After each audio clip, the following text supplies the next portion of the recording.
अब मुझे बताएंगे नरेशन का हिंदी अर्थ क्या होता है? नरेशन को हिंदी में क्या कहे? नरेट करना वो तो एक अलग बात होगी, बात आप सही कर रहे हो, आप इंग्लिश टू इंग्लिश बोल रहे हो। नरेशन का मैंने बोला कि शाब्दिक अर्थ क्या होगा हिंदी में सही? कथन होता है। क्या होता है? कथन होता है, या फिर कोई चीज का वर्णन करना, क्या करना? नरेट करना। अब ये जो रिपोर्टेड स्पीच है, स्पीच का मतलब भी क्या होता है? कथन ही होता है। आपको फर्स्ट ऑफ ऑल कुछ लिखना नहीं है, आराम से बैठे रहना है। यानी कि रिपोर्टेड स्पीच इतना इजी टॉपिक है, कितनी बार काम में लिया आपने इसको? 10वीं में आया था ना, ये 10वीं में आया है, 9th में आया है, 8वीं में आया, 7वीं में भी आया होगा।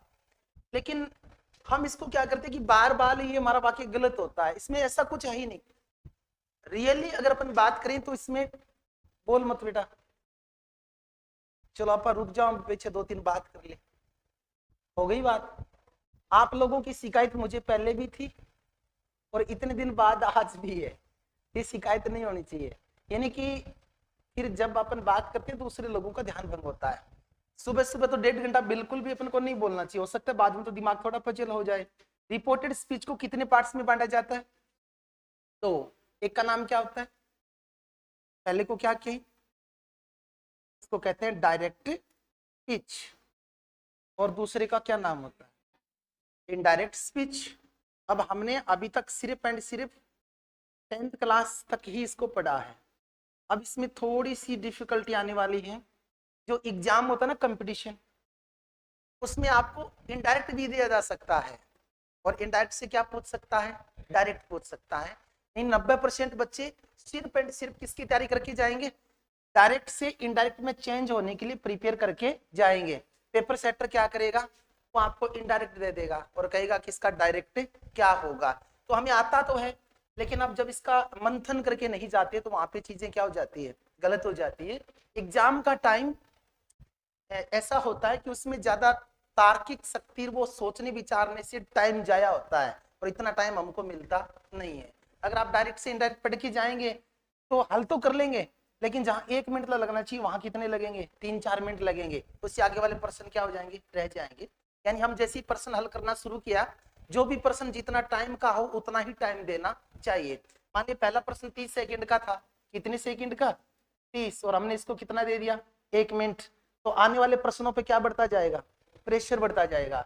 और लास्ट में ऐसा समय आ जाएगा कि जिन प्रश्नों को हमें 2 मिनट में करना चाहिए था, उन प्रश्नों को अब हमें करना होगा 30 सेकंड में। तो वो प्रश्न हो नहीं पाएंगे और वो क्या हो जाएंगे? गलत हो जाएंगे। जैसे हम पेपर को हल कर रहे हैं, हमने 30 सेकंड दिया, 30 सेकंड तक प्रश्न हल हो गया तो ठीक है, वरना उसको क्या कर दो? छोड़ दो, प्रेशर मत बढ़ाओ। फिर बीच में ऐसा प्रश्न भी आएगा जो आप 15 सेकंड में भी हल कर लेंगे, तो 15 सेकंड बच गए ना, तो लास्ट में हम इन प्रश्नों को हल कर सकते हैं। तो जो डाउटफुल प्रश्न है उनको आप बीच में छोड़ते जाएं। अब ये जो डायरेक्ट स्पीच है को चेंज करना पड़ता है इनडायरेक्ट स्पीच में। ओके, अब डायरेक्ट स्पीच किसे कहते हैं पहले तो ये बताएं मुझे। ये प्रत्यक्ष कथन होता है, और जो इनडायरेक्ट स्पीच होता है वो क्या होता है? अप्रत्यक्ष कथन होता है। लेकिन हम समझ नहीं पाते कि प्रत्यक्ष और अप्रत्यक्ष क्या होता है। जैसे मैं एक वाक्य लिखता हूं, देखो वाक्य लिखा, he said he is a doctor. अब ये वाक्य मेल नहीं खा रहा, बिल्कुल नहीं खा रहा। इसमें कितने क्लोज हैं? 2 क्लोज हैं। पहला क्लोज पास्ट टेंस का है, दूसरा किसका है? प्रेजेंट का है ना। ये जानबूझकर ऐसा बनाया जाता है। सीक्वेंस ऑफ टेंस कहता है कि पहला क्लोज आपको पास्ट का मिल जाए तो दूसरा क्लोज किसका रहेगा? पास्ट का ही रहेगा, प्रेजेंट या फ्यूचर का नहीं रहेगा। अगर पहला क्लोज प्रेजेंट या फ्यूचर का है तो दूसरा क्लोज किसका नहीं बनेगा?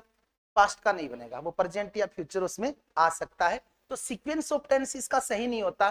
तो वक्ता ने जो कथन कहा है, इसको सही सुधार कर अपनी भाषा में जो हम लिखते हैं उसको अपन क्या बोलते हैं? इनडायरेक्ट स्पीच बोलते हैं। तो इतना तो लिखिए, फिर आगे बात करेंगे। रिपोर्टेड स्पीच को 2 पार्ट में डिवाइड किया गया, डायरेक्ट स्पीच और इनडायरेक्ट स्पीच। रिपोर्टेड स्पीच को 2 पार्ट्स में डिवाइड किया जाता है, डायरेक्ट और इनडायरेक्ट।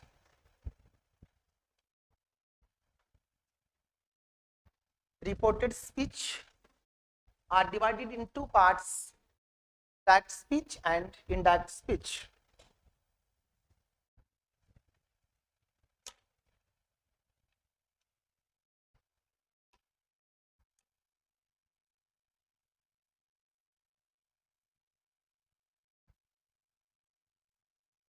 लिख लिया ना। अब देखिए मैं ये कह सकता हूं direct speech can be changed into indirect speech. Direct speech को हम किस में चेंज कर सकते हैं? इनडायरेक्ट स्पीच में। पर यही सीमित नहीं रहना, मैं फिर ये कह सकता हूं indirect speech can be changed into direct speech, है ना। हमें दोनों डायरेक्शन में तैयार रहना है। पहले जो कंपटीशन का टाइम था ना, तो लोग बाग इतनी तैयारी करते नहीं थे, तो एक ही मेथड था कि डायरेक्ट को किस में चेंज करो, इनडायरेक्ट में। अब बच्चे तैयारियां बहुत करने लग गए, तो एग्जामिनर को ये लगने लगा कि इसमें तो सभी बच्चे चेंज कर लेंगे, मैं चाहता हूं कि इसमें ज्यादा बच्चे सक्सेस न हो, कुछ बच्चों का क्या हो गलत भी हो, ताकि अच्छे बच्चों का क्या हो चयन हो। तो वो आजकल उल्टा काम करता है, इनडायरेक्ट वो कहां पूछ लेता है डायरेक्ट में। ये बात आप दिमाग में रखेंगे। नेक्स्ट एक वाक्य लेते हैं, देखिए डायरेक्ट स्पीच का एक वाक्य हमने दिया, he said to Mukesh you are a lazy person, you are a lazy person। Okay, इस वाक्य को पढ़े ना अपन, तो मूर्खों के लिए तो वाक्य सही होगा, लेकिन हमारे लिए सही नहीं है। देखो कि उसने कहा था, उसने कहा था, भूतकाल में कहा था कि मुकेश एक आलसी क्या है, लड़का है। इसमें तो पास्ट है, उसमें क्या है, प्रेजेंट है। हमें इनडायरेक्ट में जाते समय इसको पूरा पास्ट टेंस में क्या करना पड़ेगा, चेंज करना पड़ेगा। इसकी अपनी एक मर्यादा भी होती है, जैसे हर इंसान की होती है। अब हम क्लास में है ना, तो हम लोग संस्कृति के अकॉर्डिंग जी रहे हैं, मतलब हमें बोलने का अधिकार है, स्वतंत्रता है, लेकिन किसी को गलत बोलने की क्या नहीं है, स्वतंत्रता नहीं है। ये तो हमारा कानूनी अधिकार है ना। लेकिन हम जो संस्कृति में बंधे रहते हैं, हमारी जो कल्चर है वो ये कहती है कि आप बड़े लोगों को तू नहीं कह सकते। अगर आपने किसी बुजुर्ग व्यक्ति को कह दिया कि तुम इधर जाओ, तो क्या वो केस थोड़ी कर सकता है आप पे, लेकिन लोग कहेंगे कि आपके संस्कार क्या नहीं है, अच्छे नहीं है। तो हम दो प्रकार के रूल्स में बंधे रहते हैं, एक समाज के नियम और एक कानून के नियम। अगर कानून के नियम तोड़ेंगे तो न्यायालय हमें क्या देगा, दंड देगा। अगर समाज के नियम तोड़ेंगे तो समाज के लोग हमें तिरस्कार की दृष्टि से देखेंगे कि इसके संस्कार क्या नहीं है, नहीं है। अब ये जो वाक्य है ना, ये भी अपने एक मर्यादित जगह ही है। एक तो पार्ट इसका इतना है और एक पार्ट इसका इतना है। ये जो सेंटेंस इसका नाम क्या होता है, इसका नाम होता है रिपोर्टिंग वर्ब। क्या नाम होता है, रिपोर्टिंग वर्ब। ये आगे बार बार आएगा। मैं से कहूंगा कि रिपोर्टिंग वर्ब में ये मिलेगा तो रिपोर्टेड स्पीच में ये होगा, तो आप समझेंगे कि इस वाक्य की बात हो रही है। दूसरे वाक्य का नाम क्या होता है, इसका नाम होता है रिपोर्टेड स्पीच। उल्टा बोल रही है तुम पूरा ही, रिपोर्टेड स्पीच। अब हमें तो ये कहा गया कि आपको स्पीच पूछा जाएगा, क्या पूछा जाएगा, स्पीच। ये थोड़ी कहा गया कि आपको चेंज करना ही पूछा जाएगा। वो वाक्य भी डाल सकता है, नाम पूछ सकता है अंडरलाइन करके कि इसको क्या कहें और उसको क्या कहें। यानी ये दे सकता है कि ये जो इतना सेंटेंस है रिपोर्टिंग वर्ब है, रिपोर्टेड स्पीच है, तो ये रिपोर्टिंग वर्ब है और वो रिपोर्टेड क्या है, स्पीच है। दोनों का नाम क्लियर। दूसरी बात, जब हम डायरेक्ट से इनडायरेक्ट में जाएंगे ना, तो क्या क्या चेंज होता है बताता हूं मैं। एक तो ये चेंज होगी वर्ब, ये वर्ब चेंज होगी, बट इसका टेंस चेंज नहीं होगा।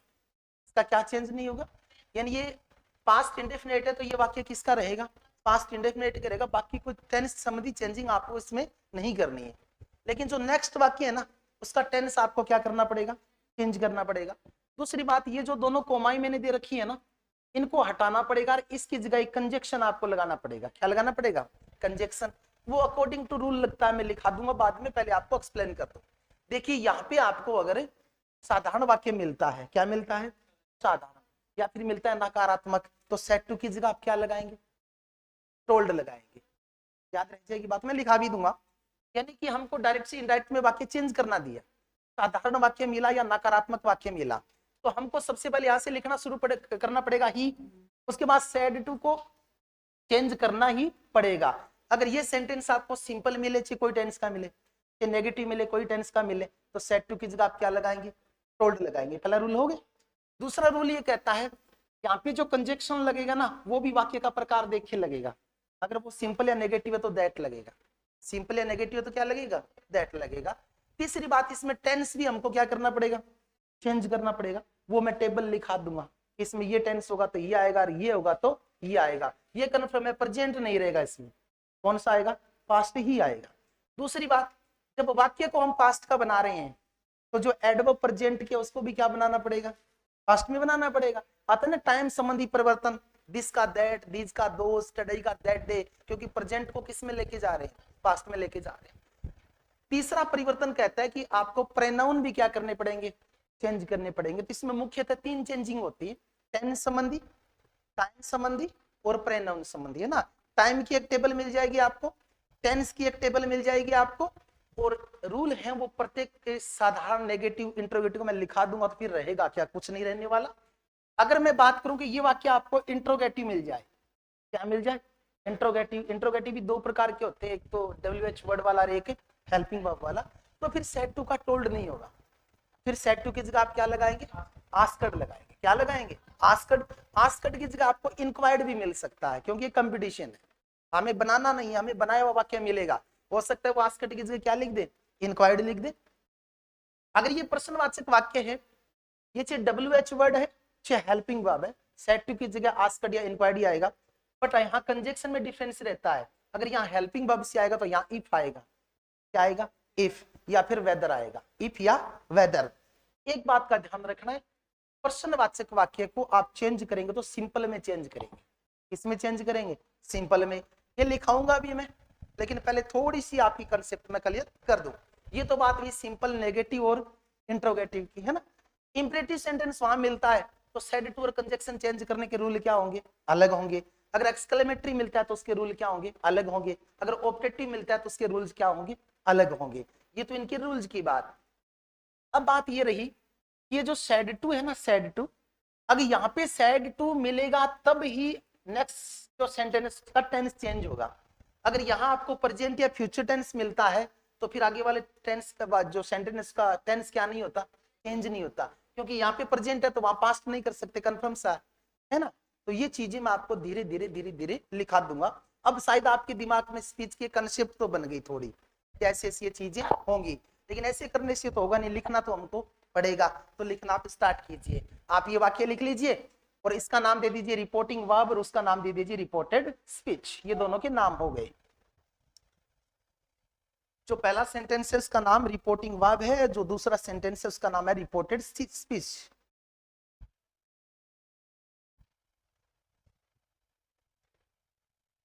रिपोर्टिंग वर्ब और रिपोर्टेड स्पीच दोनों चीजों को डिवाइड कर लिया।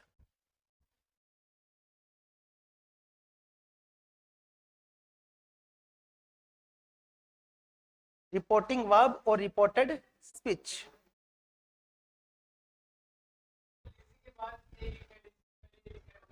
वो एक काट दो ना, ए लेजी पर्सन, बस you are a lazy person, कि तुम एक आलसी व्यक्ति हो।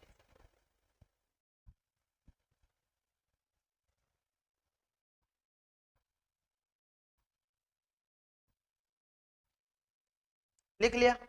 अब आप नीचे 1 नंबर लगाइए। आप लिखेंगे डायरेक्ट स्पीच को DS लिख लो आप, DS, डायरेक्ट स्पीच को इनडायरेक्ट स्पीच में चेंज करने के सामान्य नियम जो पूरे समय लागू रहेंगे। डायरेक्ट स्पीच को इनडायरेक्ट स्पीच में चेंज करने के सामान्य नियम। आज इनको इस तरह पढ़ना है कि दोबारा इनकी कभी दिक्कत ना हो। बहुत इजी है भाई, ढंग से पढ़ोगे तो। डायरेक्ट स्पीच को इनडायरेक्ट स्पीच में चेंज करने के सामान्य नियम। 1 नंबर लगाइए आप, 1 नंबर लगाइएगा। आप लिखेंगे डायरेक्ट स्पीच से इनडायरेक्ट स्पीच बनाते समय, डायरेक्ट स्पीच से इनडायरेक्ट स्पीच बनाते समय इन्वर्टेड कोमा को हटाना है, जिसको आप इनवाइटेड कोमा बोलते हो ना, क्या बोलते हो, इनवाइटेड कोमा। इसका सही नाम क्या होता है, स्पेलिंग क्या होती है इसकी स्पेलिंग ये होती है INVERTED, तो बोलते हैं इन्वर्टेड। क्या बोलेंगे, इन्वर्टेड कोमा है, COAA कोमा। डायरेक्ट स्पीच से इनडायरेक्ट स्पीच बनाते समय इन्वर्टेड कोमा को हटाना है। कंफर्म हो गया। 2 नंबर लगाइए। DS से डायरेक्ट स्पीच हो गया ना, DS से IS बनाते समय, डायरेक्ट स्पीच से इनडायरेक्ट स्पीच बनाते समय रिपोर्टिंग वर्ब का टेंस चेंज नहीं होता, रिपोर्टिंग वर्ब का टेंस चेंज नहीं होता,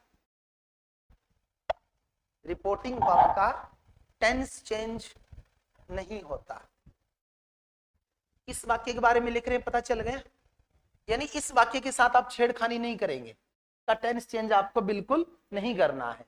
आपको 4 ऑप्शन मिलेंगे ना, तो इसमें भी टेंस चेंज किया हुआ मिलेगा, उस वाक्य के बारे में आपको नहीं सोचना है। नेक्स्ट रूल दीजिए आप, यदि रिपोर्टिंग वर्ब में, यदि रिपोर्टिंग वर्ब में प्रेजेंट या फ्यूचर टेंस मिलता है, प्रेजेंट या फ्यूचर टेंस मिलता है, तो रिपोर्टेड स्पीच में टेंस परिवर्तन नहीं होता। यदि रिपोर्टिंग वर्ब में, ध्यान से सुनना बात को, रिपोर्टिंग वर्ब में प्रेजेंट या फ्यूचर टेंस मिलता है तो रिपोर्टेड स्पीच का टेंस परिवर्तित नहीं होता। ये चीज मैंने कही है। जैसे एक वाक्य लिख के दिखा देता हूं,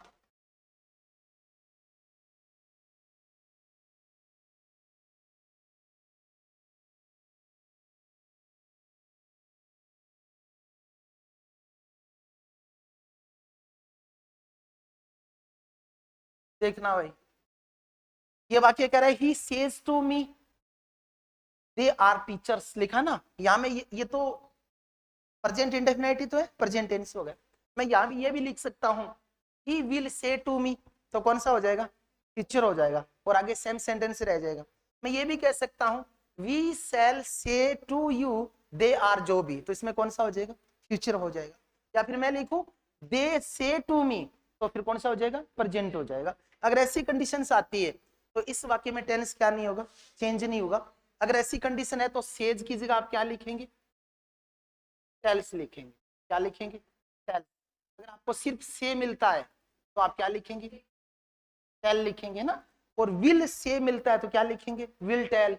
और विल से सेल टेल, सेल से मिलता है तो क्या लिखोगे? सेल टेल लिख दोगे। ओके, यानी कि ये चीजें ऐसे चेंज करनी है।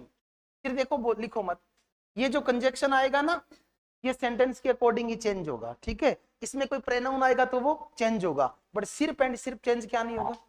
टेंस चेंज नहीं होगा। ये लिख लो आप, यदि रिपोर्टिंग वर्ब में, यदि रिपोर्टिंग वर्ब में से मिलता है तो से का हो जाएगा टेल। अगर सेज मिलता है तो सेज का क्या हो जाएगा? टेल्स हो जाएगा, है ना। अगर आपको विल से मिलता है, विल से, तो हो जाएगा विल टेल। अगर आपको सेल से मिलता है तो इसका हो जाएगा सेल टेल। 10 से 1 मिनट परेशान रहोगे आप, दिमाग ऐसा कहेगा यार भूल रहा हूं, नहीं भूलोगे, एक बार लिख लो, क्योंकि प्रारंभ में कोई कंसेप्ट क्लियर ही नहीं हुई ना। रूल लिखते जा रहे हैं, जब रूल हो जाएंगे क्लियर तो दिमाग में सेट चीजें हो जाएंगी। से का टेल, सेज का टेल्स, विल से का विल टेल, और सेल से का सेल टेल। ओके, अब एक चीज और ध्यान से देखना, अगर आपको इस सेंटेंस की मैं बात करूं ना, रिपोर्टिंग वर्ब की, तो इस रिपोर्टिंग वर्ब में ये तो रिपोर्टिंग वर्ब है और ये इसका सब्जेक्ट है, ये इसका क्या है? सब्जेक्ट है, और ये इसका क्या है? ऑब्जेक्ट है। ये रिपोर्टिंग वर्ब का ऑब्जेक्ट है। मैं अगर आपको ये कहूं कि अगर रिपोर्टिंग वर्ब का ऑब्जेक्ट नहीं दिया जाता है तो आप क्या समझोगे? कि सैड के बाद टू मुकेश नहीं दिया जाता है, तो सैड का सैड ही रहेगा, सेज का क्या रहेगा? सेज ही रहेगा, और से का सेर, विल से का क्या रहेगा? विल से ही रहेगा। उसको टेल या टेल्स में चेंज आप नहीं करेंगे। यानी कि ध्यान से दोबारा सुनिए, एक वाक्य भी लिख देता हूं, चलिए लिख लीजिए, पहले आप लिखिए, यदि रिपोर्टिंग वर्ब का, यदि, ये सामान्य प्रोसेस से पेपर में आती नहीं है, ये लिखवाना जरूरी है। यदि रिपोर्टिंग वर्ब का ऑब्जेक्ट नहीं दिया जाता है, रिपोर्टिंग वर्ब का ऑब्जेक्ट नहीं दिया जाता है, तो रिपोर्टिंग वर्ब को टेल या टेल्स में चेंज नहीं किया जाता है, टेल या टेल्स में चेंज नहीं किया जाता है। जैसे मैं 2 वाक्य लिख लेता हूं। He says to him, we are dancing। एक वाक्य और देखिए आप। She says we are dancing। दोनों वाक्य हो गए ना। अब पहले वाक्य में तो देखो ये जो सेंटेंस है ये रिपोर्टिंग वर्ब है और वो रिपोर्टेड क्या है, स्पीच है। ये रिपोर्टिंग वर्ब है और वो रिपोर्टेड क्या है, स्पीच है। इस सेंटेंस में ये जो रिपोर्टिंग वर्ब है ना, इसका सब्जेक्ट भी दिया है, क्या दिया है, ऑब्जेक्ट भी दिया है, बट इसमें क्या नहीं दिया, इसका ऑब्जेक्ट नहीं दिया। इट मीन्स ये सेज का क्या रहेगा, सेज ही रहेगा और वो सेज का क्या हो जाएगा, टेल्स हो जाएगा। अगर इस वाक्य को चेंज करें ना तो हम लिखेंगे सी सेज टू। लगाऊं क्या, टू नहीं लगेगा, तुम्हारे ध्यान रखना ना, यानी सेज टू एक साथ है। आप सेज को टेल्स में चेंज करो तो टेल टू नहीं करना है, सिर्फ क्या करना है, टेल ही करना है। तो ये बनेगा सी टेल्स हिम। साधारण वाक्य क्या लगा दूं, दैट लगा दूं, है ना। इसमें मैंने प्रोनाउन एक बार चेंज नहीं कर रहा हूं, मैंने आपको बताया नहीं, टेंस चेंज नहीं होगा, तो सिर्फ क्या आ जाएगा, वी आर डांसिंग आ जाएगा। बड़ा इजी सा है। दूसरे वाक्य को देखिए, इसमें ऑब्जेक्ट नहीं है तो सी सेज का क्या रहेगा, सेज ही रहेगा। और यहाँ क्या आ जाएगा, ये दैट कहां से आया, क्योंकि वो सिंपल सेंटेंस है। नेगेटिव है, सिंपल है, तो यहाँ क्या आएगा, कन्फर्म है, दैट आएगा। अगर इंट्रोगेटिव है तो क्या आएगा, या तो इफ आएगा या वेदर आएगा या WH वर्ड आएगा। यही तो है, वो हमने आगे रूल लिखे नहीं है। सी सेज दैट, आगे सेम सेंटेंस आ जाएगा वी आर डांसिंग। तो ये अभी तक की जो प्रोसेस है, ये प्रोसेस पेपर में आपके पूछी नहीं जाएंगी, तो कह दो बता क्यों रहे हो सकता है 1% क्या कर लिया जाए, पूछ लिया जाए, तो बताना भी जरूरी है, हम कोई चीज छुपा नहीं सकते। नेक्स्ट अब देखिए, एक वाक्य लिखिए आप। He said to him, he reads a poem। वाक्य लिख लो आप। जो मैन स्पीच है वो शुरुआत होती है इसकी अब। मैन जो स्पीच है उसकी शुरुआत होती है अब। लिख लिया, लिख लो।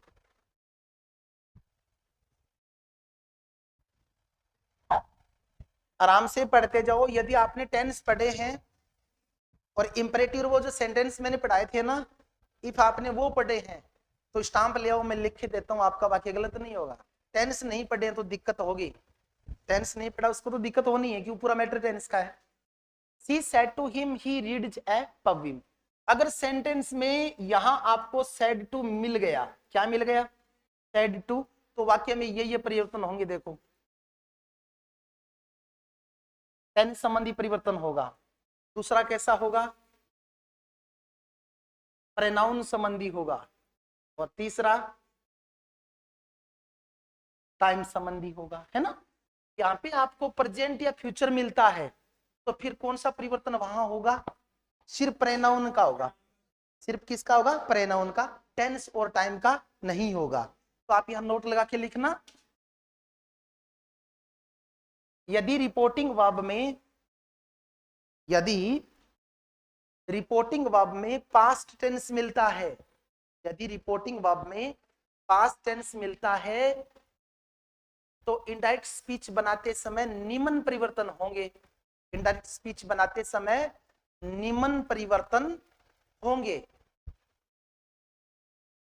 निम्न परिवर्तन होंगे। वो लिख लो, टेंस संबंधी, प्रोनाउन संबंधी और टाइम संबंधी, यानी 3 परिवर्तन हमको करना पड़ेगा। और डेफिनेटली कंपटीशन में जो पेपर आएगा ना उसमें तीनों ही चेंजिंग पूछेगा, वो एक नहीं पूछेगा, तीनों की जानकारी लेगा। टेंस भी चेंज करवाएगा, प्रोनाउन भी करवाएगा और टाइम को भी वो चेंज करवाएगा। लिख लिया क्या,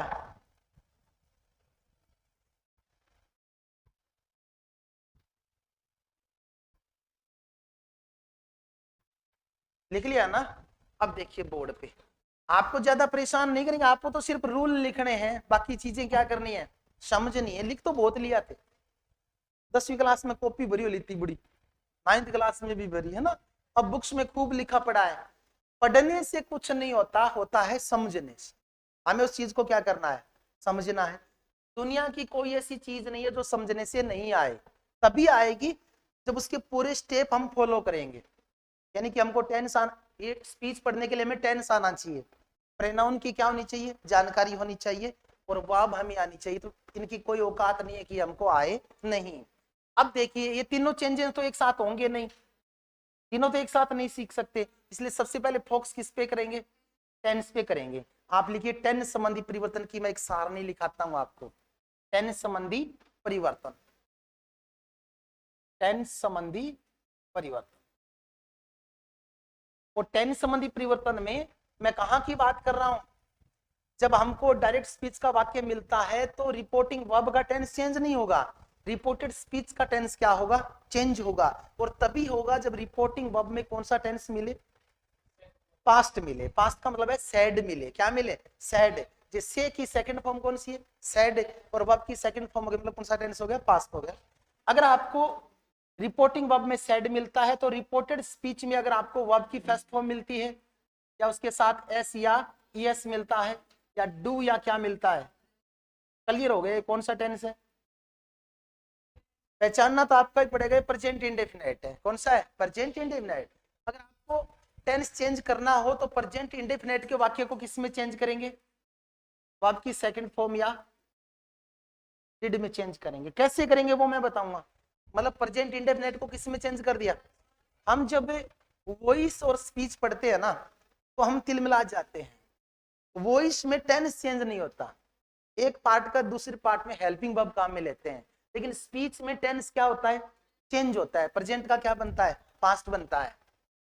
अगर आपको इज आर एम मिल गया, कन्फर्म है कौन सा टेंस है ये, है ना, तो इसमें फिर क्या हो जाएगा, वोज या वर हो जाएगा। नहीं प्रेजेंट इंडेफिनिट पास्ट इंडेफिनिट में, प्रेजेंट कंटिन्यूस पास्ट कंटिन्यूस में, तो कन्फर्म है जब किस में जाएगा, है जब चला जाएगा सिर्फ हेड में। ये प्रेजेंट परफेक्ट है, वो कौन सा हो गया, पास्ट परफेक्ट। अब जो प्रेजेंट परफेक्ट कंटिन्यूस एक पार्ट और बच गया ना, उसका डायरेक्ट स्पीच बनता नहीं है। उसके हेल्पिंग वर्ब एडबिन को हेल्पिंग वर्ब भी नहीं माना जाता, एडबिन को हेल्पिंग वर्ब नहीं माना जाता। तो ये तीन ही टेंस क्या होंगे, चेंज होंगे। अब आपका दूसरा एडबिन मिल जाए तो हम क्या करें, हेडबिन का हेडबिन ही रख दोगे। हैजबिन का हेडबिन में चेंज नहीं करना है, क्योंकि हैजबिन का वाक्य नहीं मिलेगा। हेडबिन का वाक्य आ जाए तो हेडबिन का क्या रख दो, हेडबिन ही रख दो। ये तीन तो हो गए प्रेजेंट के पास। अब दो चेंजेस पास्ट के किस में होते हैं, पास्ट में होते हैं। अगर आपको डायरेक्ट स्पीच में वर्ब की सेकंड फॉर्म मिल जाए या डिड मिल जाए तो आप क्या करोगे, हेड प्लस वर्ब की कौन सी फॉर्म कर दोगे, थर्ड कर दोगे। आप सर कैसे करें, तो वो आगे पढ़ेंगे ना। कई लोगों को एक रोग हुआ है ना, वो रोग हुआ है कि वे एडवांस सोचे, वर्तमान में कौन जिए, खड़े जिए, भविष्य में जीने की कोशिश करें। हमें भविष्य नहीं देखना है, हमें प्रेजेंट देखना है। अगर प्रेजेंट सही चल रहा है तो पास्ट भी सही रहेगा और फ्यूचर भी क्या रहेगा, सही रहेगा। तो आप प्रेजेंट में रहिए। अगर यहाँ पे आपको वो या वर मिलता है तो फिर आप क्या करेंगे, हेडबिन लगा देंगे। क्या लगा देंगे, हेडबिन, क्योंकि वो जबर में कार्य एक्शन जारी होता है और हेडबिन में भी एक्शन क्या होता है, जारी होता है। तो वर्ब की छेड़खानी नहीं करनी पड़ेगी, इसमें भी आईएनजी रहेगा और उसमें भी क्या रहेगा, आईएनजी रहेगा। अब देखिए कैन का क्या हो जाएगा, जिन मॉडल का पास्ट बना सकते हैं उनका बना लें। कैन का कुड, सेल का शुड, और विल का क्या बेटा, हेड ही रह जाएगा। विल, एक मिनट, विल का वुड, और एक कौन सा रह गया, मे का क्या हो जाएगा, माइट। अब आप कह दो सर मॉडल तो और भी बच गए, अगर अन्य मॉडल आते हैं तो सेम टू सेम रहेंगे, उनमें कोई चेंजिंग नहीं होगी, उन पे भी बात कर लेंगे। ये टेबल हो गई आपकी किसकी, टेंस की, है ना।